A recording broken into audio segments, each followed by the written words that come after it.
The Bloodline is surrounded by a lot of hot topics, as usual, so we'll see what's new there. We'll also check out what's going on with Seth Rollins, Becky Lynch, and more. Starting things off with Becky Lynch's explanation for Seth Rollins' actions at Survivor Series 2023.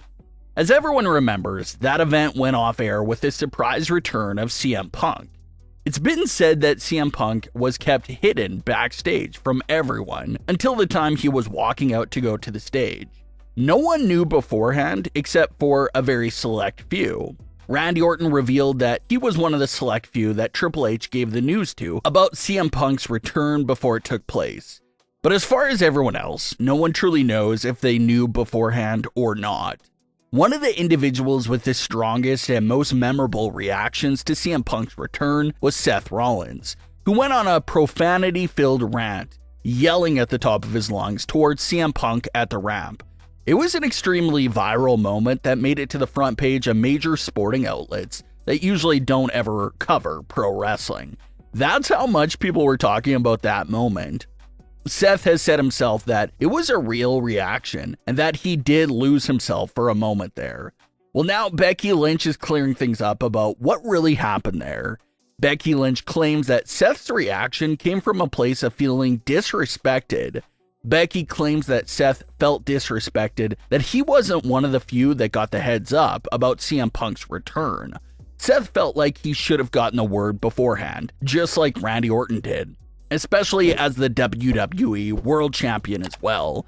Seth felt like he deserved to know about the return, so his reaction was a combination of disrespect he felt from the company and his feelings towards CM Punk themselves. Like Seth said before, Punk spent just nearly 10 years trashing WWE, so he had a hard time accepting that Punk was on that stage that night. We know they were supposed to meet at WrestleMania 40, but due to Punk's injury, it looks like that meeting will be delayed until a bit deeper into the year. Paul Heyman recently spoke with Forbes, and he was questioned about one of the biggest conspiracies going on right now with the Bloodline, and that's The Rock's L pose hand signal.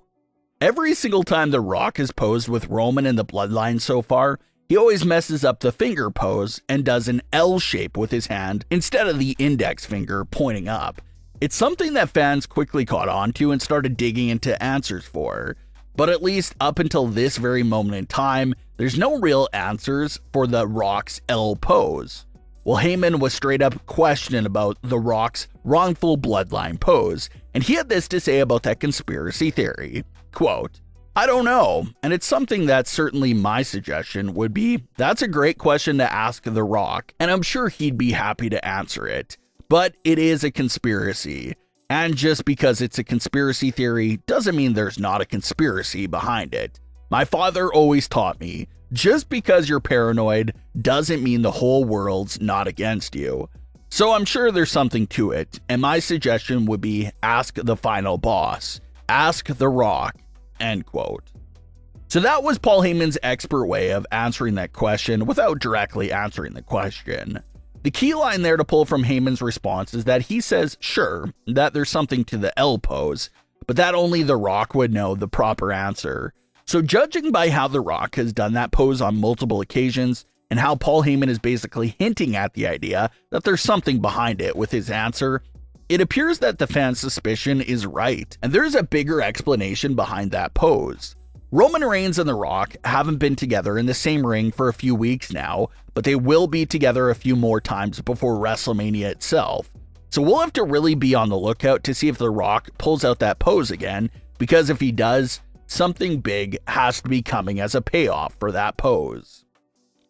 Speaking of the Bloodline, a heated conversation and debate is going on amongst the wrestling community regarding the WrestleMania 40 Night 2 main event. WWE's initial plan for Cody Rhodes to give The Rock his blessing to go after Roman Reigns, while Cody Rhodes and Seth Rollins reignited their feud from 2022 with the world title being on the line. It looks like WWE planned to have Cody Rhodes finish his story by defeating Seth Rollins at WrestleMania 40 for the World Heavyweight title, which would have gave Cody Rhodes his big WrestleMania moment, while The Rock and Roman Reigns would have their dream match together at WrestleMania 40.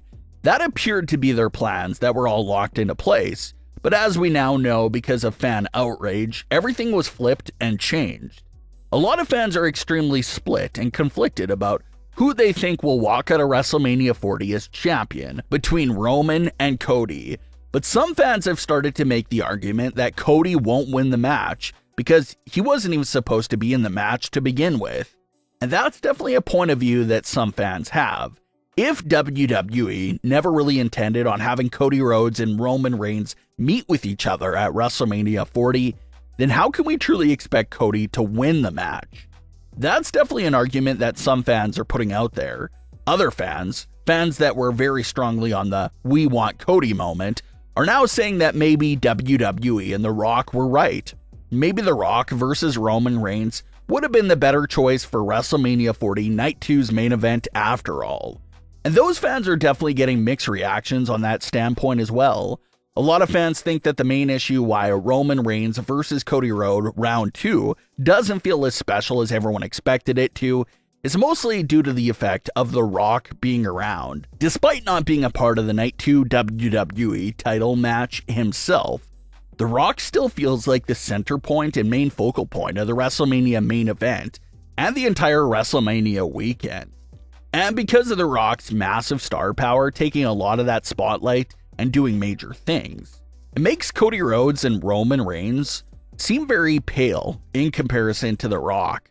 Other fans have been saying similar things to what we've been speaking about, that there appears to be a strong building case for The Rock versus Cody rather than Roman versus Cody, which technically is a problem since Cody Rhodes versus The Rock in a singles match isn't part of the agenda for WrestleMania 40, but at least it leaves the door open for a singles match between the two of them down the line. But those are the types of things that fans are conversing about right now, with one of the main things being the fans wondering if Roman versus The Rock was the better call. Roman Reigns versus The Rock definitely could have happened at WrestleMania 40 with less fan outrage if the reveal of the match was just handled a bit better. Had The Rock made his return during the Royal Rumble match, won the match to earn his spot, and then point to Roman Reigns right after, then maybe there actually would have been a lot of hype around that build-up and less outrage. But the moment of The Rock basically just spawning in and demanding Cody Rhodes to step aside was the pivotal moment that fans had that outrage. So, had the match reveal been handled and written better, maybe there could have been a way for WWE to still have Roman versus Rock at WrestleMania 40 after all. Everyone still believes we'll see Roman Reigns versus The Rock in WWE, with many fans wondering if it could take place at WrestleMania 41. But what are your thoughts on today's stories? Leave your comments below. Don't forget to subscribe with all notifications on and leave a like if you enjoyed. Thanks for watching, guys.